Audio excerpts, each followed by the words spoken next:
உழவு தொழிலை உயர்தொழிலாக பார்க்கும் உழவர்களுக்கு வணக்கம். நான் உங்கள் அக்ரிதாரணி. நம்ம இன்னைக்கு பார்க்க போகிறது பப்பாளி மரத்தில் வரக்கூடிய பூச்சி தாக்கம் மற்றும் அதற்கான தீர்வுகள்.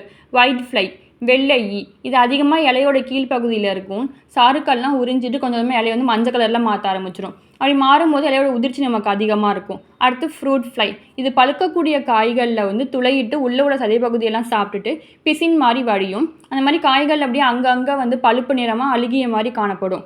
அடுத்து ஆஷ் வீவில், இது வந்து சாம்பல் கூன் வண்டு. அந்த வண்டோட புழு என்ன பண்ணும் அப்படின்னா வரக்கூடிய துளிர்கள்லாம் சாப்பிட்டுட்டு வாட வச்சிரும்.